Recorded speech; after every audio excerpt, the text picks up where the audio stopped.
Hello, literature lovers. Today I am discussing contemporary American poetry. It started with the movement Transcendentalism. It's quite famous. These are some of the characteristics and traits of this work. Next, talking about some of the poets. A very famous Robert Lowell, and the way he portrayed it, and some of the major works, as you can see, are quite special. Next, talking about the idealistic poets. Yeah, it is a unique style drawing on tradition but extending it to its new realms with a contemporary flavor. So you can imagine these are some of the list of these poets who are quite contemporary and have that traditional effect. Next comes a very special, someone so much popular, especially because she committed suicide in a peculiar style, which I don't want to mention. That is Sylvia Plath.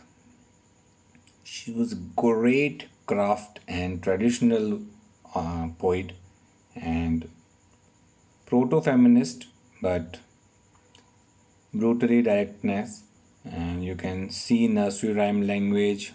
Her very famous work Belja took a fairy tale about it. Next, talking about Richard Hugo, our another very famous one because of that nostalgic and confessional poems.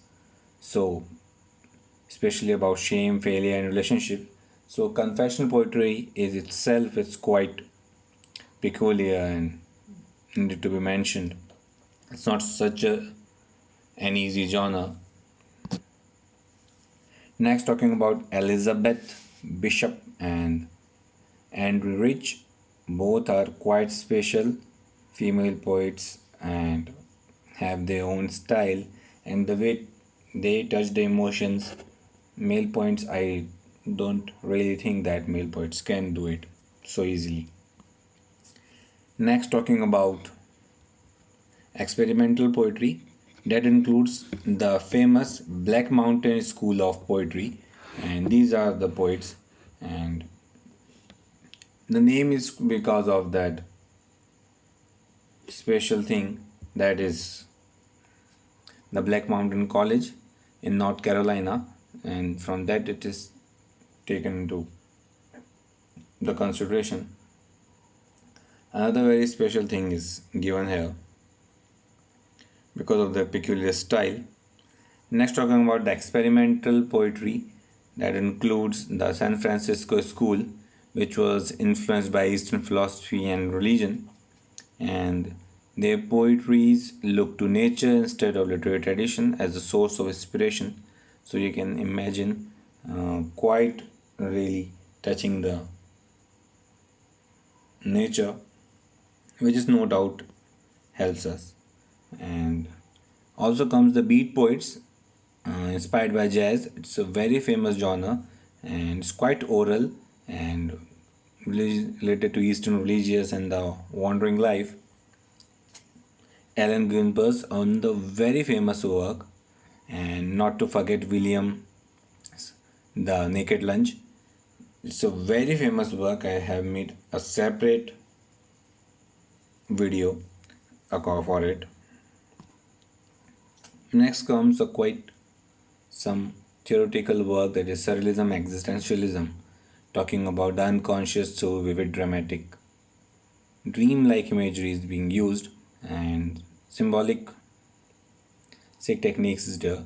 Although T.S. Eliot later on, because of the Civil War, he went to Britain, but actually he belonged to America. He was born here. So you can see T.S. Eliot and Ezra Pound, no doubt, and Wells Stevens, sorry, it's quite popular. Other poets and also got it. This is the last one, talking about women poets and feminists, and no doubt there are quite a genre. You can see the list. A less renowned but still quite peculiar. That's all for today. I hope you must have got enough enlightenment. Thanks for being part of it. Do smash the subscribe button and be with me. If you like the video, like the button.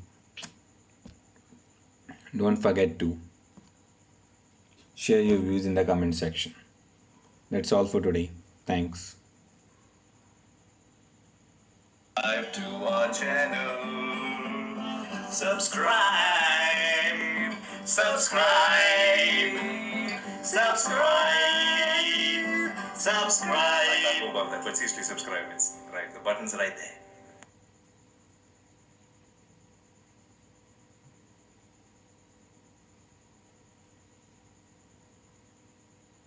Subscribe to our channel. Subscribe. Subscribe. Subscribe.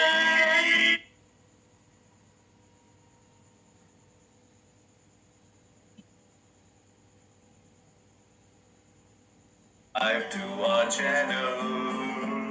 Subscribe. Subscribe.